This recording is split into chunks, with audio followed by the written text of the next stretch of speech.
레위기 9장입니다. 1절 6절.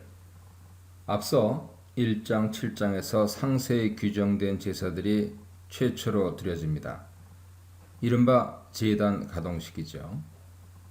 이 가동식을 위해 준비해야 할 희생 제물들이 속죄제, 번제, 화목제, 그리고 소제 순서로 명령됩니다.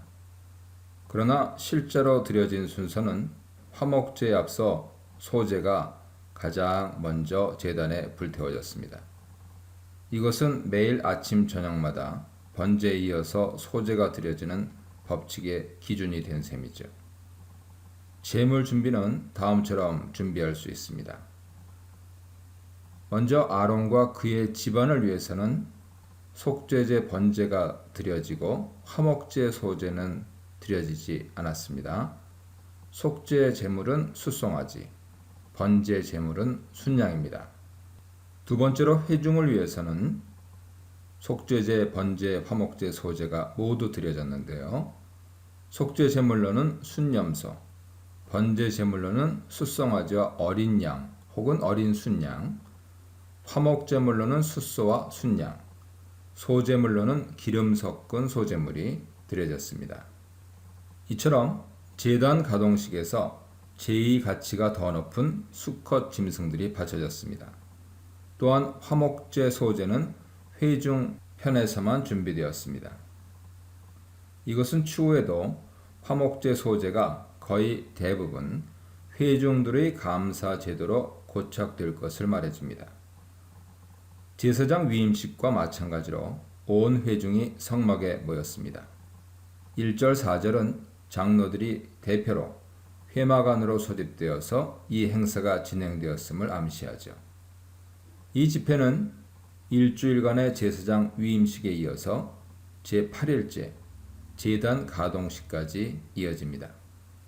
아마 진영 내 백성들은 각자 처소 밖으로 나와 성막을 향해 서서 집회에 동참했을 것입니다.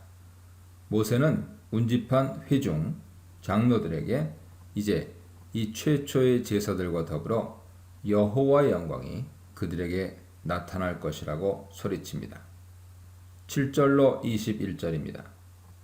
엄밀히 말하자면 제8일 제단 가동식에서 드린 제사들이 공식적인 회막 제단에서 최초로 드린 제사들은 아니었습니다.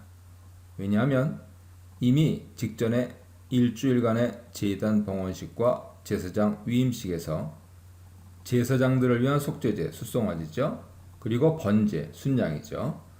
그리고 위임식의 화목제, 순양이죠. 그리고 소제가 드려졌기 때문이죠. 그러나 우리는 그 제사들이 제단을 거룩하게 하여 봉헌하기 위한 절차였음을 기억해야 할 것입니다. 그 과정을 통해 제단은 비로소 향후 이스라엘 백성의 모든 제사를 바치는 장소가 되었죠. 비로소 제8일에 최초의 공적인 제사들이 집행되면서 제단이 사용되기 시작하는 것입니다. 아론은 자신과 아들들을 위해 속죄제와 번제를 드립니다. 그 제사는 그들을 속죄하는 효과를 가져오는데 주목할 것은 동시에 그것이 백성을 위해 속죄를 만든다는 것이죠. 7절 보세요. 여기서 레위기 4장 3절의 진술, 곧 제사장들의 죄가 백성에게 죄를 입힌 결과를 초래한다 하는 사실을 확인할 수 있습니다. 더불어 백성 예물은 그와 별도로 다시 그들을 속죄하는 효과를 낳죠. 먼저 속죄제가 드려지는데 모든 절차는 레위기 4장 규례 그대로입니다. 아론은 숫송아지를 도살하죠. 여기서 안수가 언급되어 있지 않지만 당연한 절차로 생략된 것으로 보입니다. 즉 도살 전에 아론과 아들들이 숫송아지 머리에 안수했던 것이 분명합니다. 아들들이 그 숫송아지의 피를 사발에 받아 아론에게 가져왔습니다. 아론은 손가락으로 그 피를 찍어 마당 놋제단 4뿔에 바르고 남은 피를 제단 밑에 쏟았습니다. 이어 고기를 태우고 처분하는 과정은 레위기 4장 규례와 동일하죠. 속죄제에 이어 아론과 그의 집안을 위한 번제가 레위기 1장 절차대로 드려졌습니다. 이어 아론은 백성들을 위한 속죄제와 번제도 절차를 준수하여 바치기를 완료했습니다. 여기서 속죄제의 경우 레위기 4장과 중대한 한 가지 차이점이 목격됩니다. 바로 제사장, 대제사장을 위한 숫송아지의 피가 마당 놋제단 뿔에 발라질 뿐 내성소에 반입하여 향단 뿔에 바르지 않았다는 것이죠. 레위기 4장 법에 따르면 제사장, 대제사장을 위한 숫소 속죄제는 그 피를 내성소에 가지고 들어가 휘장 앞 향단 부근에 손가락으로 7번 뿌리고 향단 4뿔에 바릅니다. 이런 차이는 상어 모순인 것처럼 보이죠. 이것은 이어지는 회중을 위한 속죄제에서도 마찬가지입니다.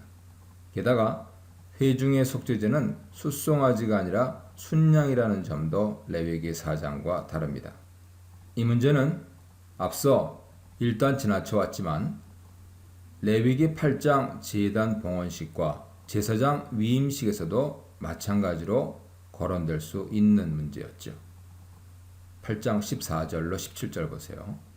거기서도 제사장들을 위한 속죄제의 경우 마당 제단에서 짐승피가 처리되었습니다. 그러나 레위기 4장은 무심코 여호와의 금지 명령을 어긴 특정한 죄를 위해 바쳐진 속죄제이고 레위기 8장과 9장의 경우 구체적인 죄가 명시되지 않고 있음을 주목해야 합니다.